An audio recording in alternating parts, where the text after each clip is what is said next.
Welcome to part 5 of Base's playthrough in Mega Man and Base. So now we're taking on the last robot master, Dynamo Man. Dynamo Man had got a real bad rep on the interwebs because this robot master can regenerate his health. But we'll get to that when we fight him. As for his bio, Dynamo Man, the power generator in his body is too high to sustain the electric current from leaking out. A good point? He's honest. A bad point? He's incredulous. He likes pump-offs, and he dislikes social intercourse. I repeat, he dislikes social intercourse. Not sexual. So I'm not sure a robot would have sexual intercourse. Maybe one day there will be a sex man whose primary goal is to have babies with humans. They just load sperm into him. Okay, I'm done talking. This is creeping me out. Regardless, this is Dynamo Man's stage, and it's a lot of conveyor belts. We all hate conveyor belts now, don't we? And, yeah. With the Super Bass Buster, it's going to be a lot easier. There's Fireman Met-Tools walking around. There's those blue things with eyeballs that love to fly all over the place. Here's a fun tip. See the spike pit? Dash and double jump! Oh, Bass made it. Fuck you, Mega Man. Bass is so much cooler. This makes us, spares us from all of the gameplay. And now we're going to this mini-boss room to fight a rather annoying boss because the Game Boy Advance version hides their weak point, like, right from the get-go. So you never know that you're supposed to shoot the things where the turrets come out of. You think you're supposed to keep shooting the turrets and eventually they'll die, but no, that's not the case. If you keep shooting the turrets, nothing's going to happen, folks. You have to destroy the things that the turrets are coming out of. And as you can see, even with the Super Bass Buster, this takes quite a while to do.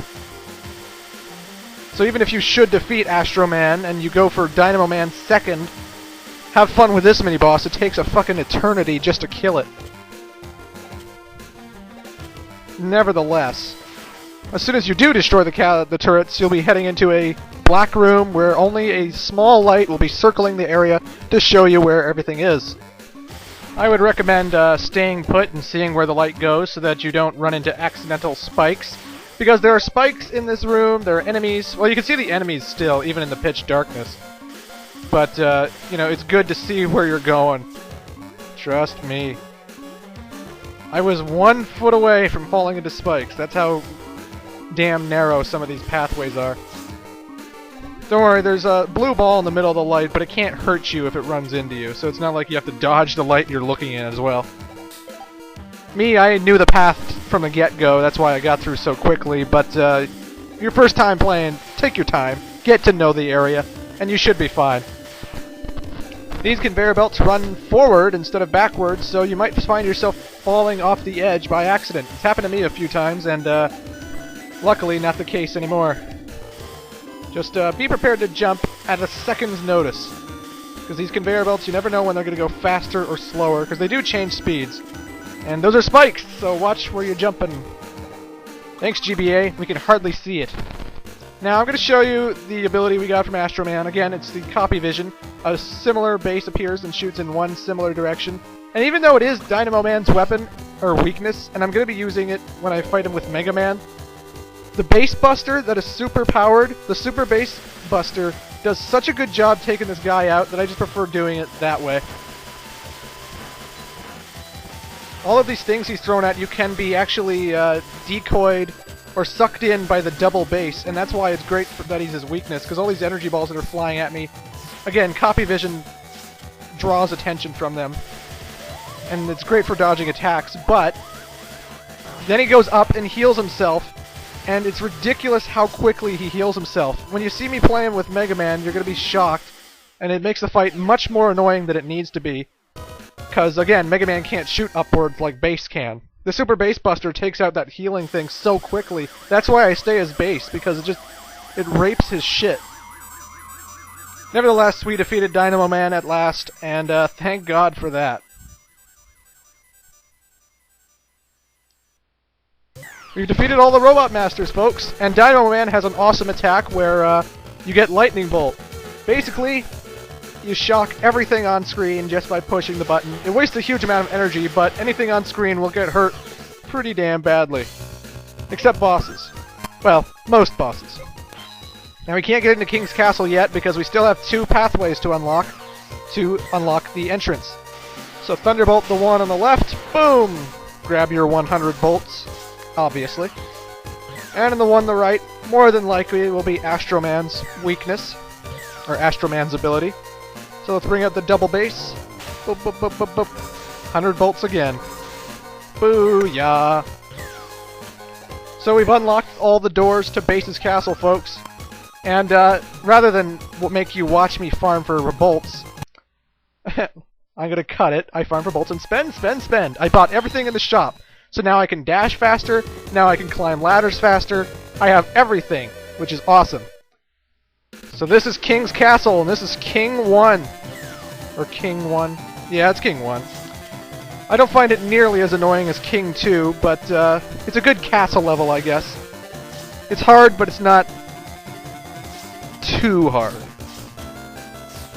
I mean, it's hard and somewhat annoying, but, you know, it's a level of reasonability. It's reasonable. I'm gonna say reasonable, because compared to King 2, this level is a saint. It is a fucking blessing in disguise. I hate King 2. King 2 is one of the biggest reasons why I hate Mega Man and Bass, but we'll see that in the next part. I despise it. This place has bottomless pits, spikes in the top, blocks that want to push you into those spikes. Again, it's not easy, but it's certainly better than the level coming up.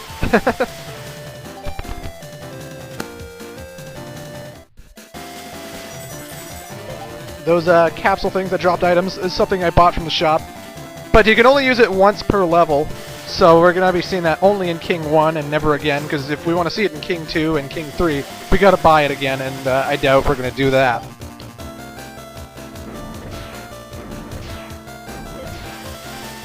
Gotta love that Super Bass Buster. Kills things so much quicker. Anyway, as for the items I bought in the shop, some are equipable, some are automatically fixed for you forever. Like dashing faster and climbing up ladders faster, that's something that automatically stays that way for the rest of the game. You can't equip it because as soon as you buy it, it's already equipped, you know? Because in the menu screen, there's like the top items that you buy, and those are automatic and they just happen. And then there's the bottom items that you buy, and that's the ones you have to equip separately. So certain boss battles, I'm going to be changing my strategy up a bit and switching out my Super Bass Buster for something else. And you're going to see that I'm going to equip something else, because I can't reduce half damage the attacks right now unless I equip the damage reducing item. It's a good tip to know. And you're going to see that when I get to the final boss of King 2, the way I utilize my abilities is quite fucking helpful. But regardless, this green waterfall thing tries to keep you down, try and double rush through it so you don't fall in time. I mean, of course, Bass can double jump, so he has the easiest time going through this level. Mega Man, however, I hate fucking Mega Man. Why do they have to put him in this game? It's not made for him. Some of the bosses in this game are like changed up a little bit so Mega Man can have an easier time fighting them. But for some reason, Mega Man, he doesn't have an easier time with the actual levels. But regardless, this is the boss of King 1. Now King 1, his head, he's a robot attached to this rope, which is on this platform, and if you stay on it too long, it's going to fall in the lava, so you constantly have to keep jumping. But you're also constantly jumping so you can keep the double bass in check, because that's the boss's weakness, and have him hit him in the head. It's, easy to understand when you're looking at it, obviously. It's another thing to actually do it. You're constantly jumping, you're constantly dodging his fucking missiles, and the monkey's constantly throwing bombs at you, and it's easy for this guy to fuck you up. And again, Bass doesn't have energy tanks, he doesn't have any kind of healing items whatsoever, so try and avoid damage as much as possible, folks. And then, just to top it off, as soon as the battle's over, the platform no longer matters and it instantly falls in the lava, so watch where you are when you kill the guy. But anyway, we're going to be taking on King 2 when we go to part 6. I fucking hate King 2.